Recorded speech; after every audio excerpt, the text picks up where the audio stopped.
دوستوں آج ہم آپ کو بتائیں گے کہ کیا رمضان میں مرنے والا سیدھا جنت میں جاتا ہے۔ آپ نے بھی شاید یہ ضرور سنا ہوگا کہ رمضان میں مرنے والا سیدھا جنت میں جاتا ہے۔ آج ہم اسی کے بارے میں آپ کو بتانے والے ہیں، اور ساتھ ساتھ ہم آپ کو یہ بھی بتائیں گے کہ جن گھروں میں رات کے کھانے کے برتن نہیں دھوئے جاتے ان گھروں میں کیا ہوتا ہے، ان گھروں میں کون سی پریشانی آتی ہے، اس کے بارے میں حضرت علی رضی اللہ تعالیٰ عنہ نے کیا فرمایا ہے۔ اور ساتھ میں ہم آپ کو یہ بھی بتائیں گے کہ شادی کی پہلی رات ایک شوہر نے اپنی بیوی کو 4 باتیں بتائیں اور کہا کہ یہ 4 باتیں مجھ سے کبھی مت کرنا۔ وہ 4 باتیں کون سی تھیں یہ بھی ہم جانیں گے، اور ان سب کے ساتھ ساتھ ہم یہ بھی جانیں گے کہ حضرت علی رضی اللہ تعالیٰ عنہ نے فرمایا کہ کھانا کھاتے وقت ایک غلطی مت کرنا۔ سب کچھ بتانے والے ہیں، بس اس ویڈیو کو پورا ضرور دیکھیے گا۔ دوستوں اکثر لوگوں کے دماغ میں یہ سوال آتا رہتا ہے، کیا رمضان میں مرنے والا سیدھا جنت میں جاتا ہے اور اسے قبر میں عذاب نہیں ہوتا؟ تو دوستوں یہ بات سچ ہے کہ جو انسان رمضان میں انتقال کر جائے، جس شخص کی رمضان میں موت ہو جائے، اس سے قبر کا حساب کتاب بھی نہیں ہوگا، اور اللہ تعالیٰ میدان محشر میں اس کے ساتھ بہت آسانی فرمائیں گے۔ اس کے ساتھ جنت میں جانے کا انتظام خود اللہ پاک کی طرف سے ہو جاتا ہے۔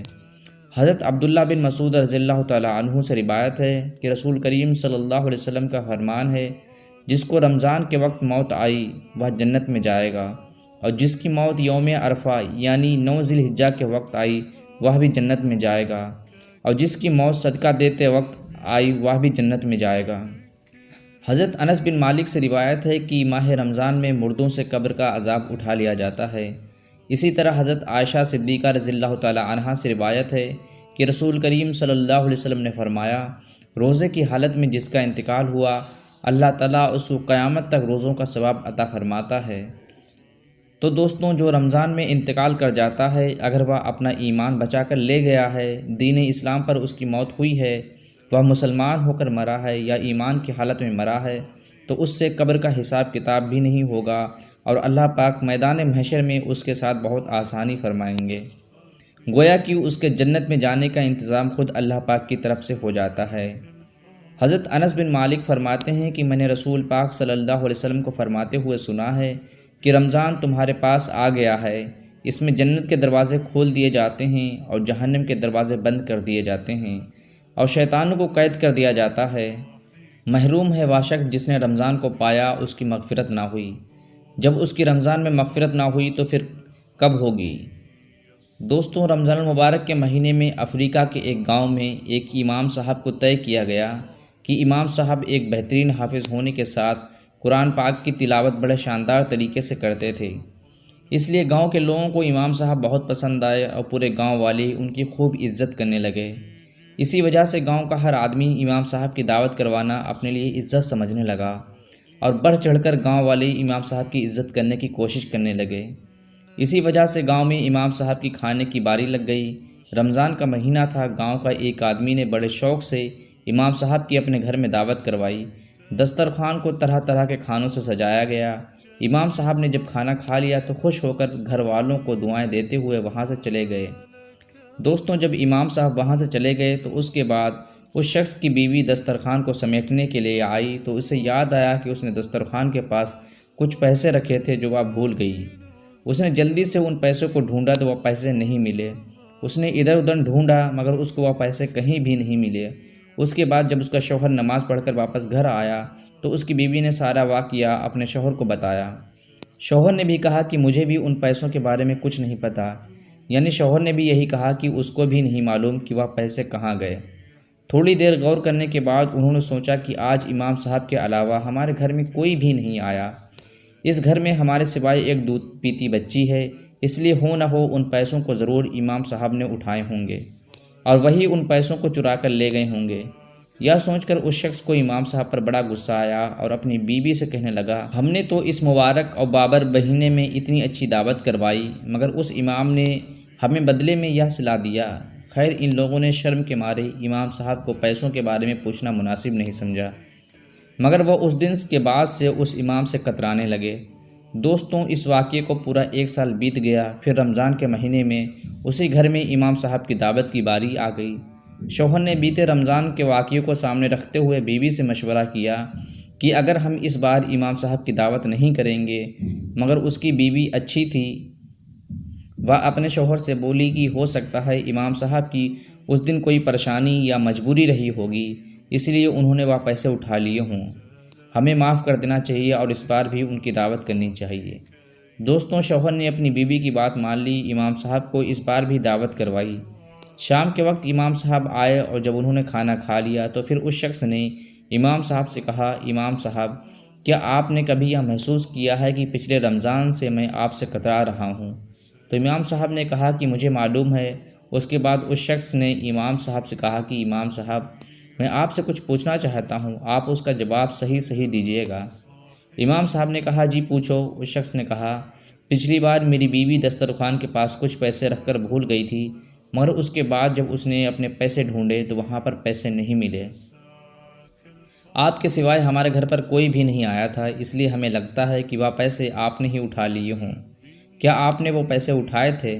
یہ سن کر امام صاحب نے فوراً جواب دیا کہ جی ہاں، وہ پیسے میں نے ہی اٹھائے تھے۔ یہ سن کر اس شخص کے ہوش اڑ گئے۔ امام صاحب نے اس کو بتایا کہ اس روز میں نے دسترخوان کے قریب کچھ نوٹوں کو بکھرتے ہوئے دیکھا، کھڑکی بھی کھلی ہوئی تھی اور پنکھا بھی چل رہا تھا، مجھے لگا کہ کہیں یہ پیسے باہر اڑ کر نہ چلے جائیں، اس لیے میں نے ان نوٹوں کو جمع کر کے اٹھا لیا۔ اتنا کہہ کر وہ امام صاحب اپنا سر جھکا کر رونے لگے۔ یہ دیکھ کر میاں بیوی دونوں پریشان ہوئے اور پوچھنے لگے، امام صاحب کیا بات ہو گئی، آپ رو کیوں رہے ہیں؟ تو امام صاحب نے کہا کہ میں اس بات پر نہیں رو رہا ہوں کہ آپ لوگوں نے مجھ پر الزام لگایا یا مجھ پر شک کیا، آپ لوگوں نے مجھے بے عزت کیا، بلکہ میں اس بات کی وجہ سے رو رہا ہوں، آج اس بات کو پورا 1 سال بیت چکا ہے اور اس 1 سال میں تمہارے گھر سے کسی نے بھی قرآن پاک کو چھوا تک نہیں۔ اگر کوئی ایک بار بھی صرف قرآن پاک کو کھول بھی لیتا تو تمہیں تمہارے وہ پیسے مل جاتے۔ اتنا سنتے ہی وہ شخص دوڑتا ہوا گھر میں رکھی قرآن پاک کے پاس گیا اور جلدی سے اس کو کھول کر دیکھا تو قرآن پاک میں وہ سارے پیسے موجود تھے۔ یہ دیکھ کر وہ شخص بہت شرمندہ ہوا اور قرآن پاک کو چومنے لگا اور امام صاحب سے معافی بھی مانگا۔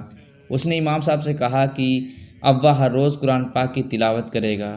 تو دوستوں، اب ہم بتاتے ہیں کہ حضرت علی رضی اللہ تعالیٰ عنہ نے فرمایا، کھانا کھاتے وقت ایک غلطی کبھی مت کرنا۔ اس کے بعد ہم آپ کو بتائیں گے کہ شادی کی ایک رات شوہر نے اپنی بیوی کو 4 باتیں بتائیں۔ حضرت علی کے پاس ایک شخص آ کر پوچھنے لگا، یا میں باتوں کو بھول جاتا ہوں، میری یادداشت کمزور ہے اور دن بدن میرا دماغ کمزور ہوتا جا رہا ہے۔ بس جیسے ہی یہ پوچھا گیا تو حضرت علی نے فرمایا، اے بندے خدا، تمہارا چہرہ بتا رہا ہے کہ تم گرما گرم کھانا جلدی کھاتے ہو۔ یاد رکھنا، جو انسان گرما گرم کھانا جلدی کھاتا ہے تو اس کا دماغ کمزور ہو جاتا ہے اور جسمانی بیماریاں وجود اختیار کرتی ہیں اور یوں باتوں کا بھولنا شروع ہو جاتا ہے۔ تو وہ شخص پوچھنے لگا، یا علی، میں کس طرح سے کھانا کھاؤں جس سے میرے دماغ اور جسم کو صحیح فائدہ ملے؟ حضرت علی نے فرمایا، کھانا کھانے سے پہلے اللہ کا نام لے کر کھانا کھایا کرو، بیٹھ کر کھانا کھایا کرو، سیدھے ہاتھ سے کھایا کرو اور کھانا ٹھنڈا کر کے چھوٹے چھوٹے نوالے توڑ کر منہ میں ڈالا کرو اور خوب چبا کر کھانا کھایا کرو۔ دوستوں، اب آپ کو بتاتے ہیں کہ شادی کی پہلی رات شوہر نے اپنی بیوی کو 4 باتیں بتائیں۔ ایک شوہر نے پہلی ہی ملاقات میں اپنی بیوی کو یہ نصیحت کی کہ میری زندگی میں آئی ہو تو ان 4 باتوں کا دھیان رکھنا۔ نمبر 1، مجھے آپ سے محبت ہے، اس لیے میں نے آپ سے شادی کی، اگر تم مجھے پسند نہیں ہوتی تو میں نکاح کے ذریعے تمہیں اپنے گھر میں نہیں لاتا، اور میں ایک انسان ہوں، فرشتہ نہیں، اگر مجھ سے کبھی کوئی غلطی ہو جائے تو صبر کر لینا اور چھوٹی موٹی باتوں کو نظر انداز کر دینا۔ نمبر 2، مجھے ڈھول کی طرح نہ بجانا۔ بیوی نے پوچھا، اس کا کیا مطلب ہے؟ شوہر نے کہا، اگر میں غصے میں ہوں تو مجھے اس وقت کوئی جواب نہیں دینا۔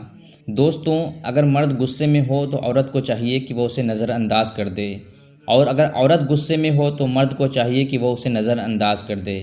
یہی بہتر ہے، دونوں کا ایک وقت میں غصہ کرنا۔ غصہ ہونا ایسے ہے جیسے کہ رسی کو دونوں طرف سے کھینچنا۔ اگر ایک رسی کو دونوں طرف سے کھینچا جائے گا تو رسی ٹوٹ جائے گی، اگر ایک طرف سے رسی کو ڈھیلا چھوڑ دیا جائے تو رسی نہیں ٹوٹے گی۔ نمبر 3، مجھ سے راز کی ہر باتیں کرنا، لیکن لوگوں کے گلے شکوے شکایتیں کبھی بھی نہیں کرنا۔ اور نمبر 4، دل ایک ہے، یا تو اس سے محبت رہ سکتی ہے یا تو نفرت، ایک وقت میں دونوں چیزیں دل میں نہیں رہ سکتیں۔ اگر زندگی میں میری کبھی بھی کوئی بات بری لگی ہو، اسے دل میں نہیں رکھنا۔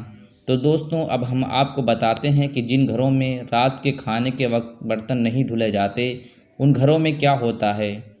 اس کے بارے میں حضرت علی رضی اللہ تعالیٰ عنہ نے فرمائے، ایک بار حضرت علی کے پاس ایک عورت حاضر ہو کر کہنے لگی، یا علی، آخر میری کون سی عادت ہے جس کی وجہ سے میرے گھر میں پریشانیاں آتی رہتی ہیں؟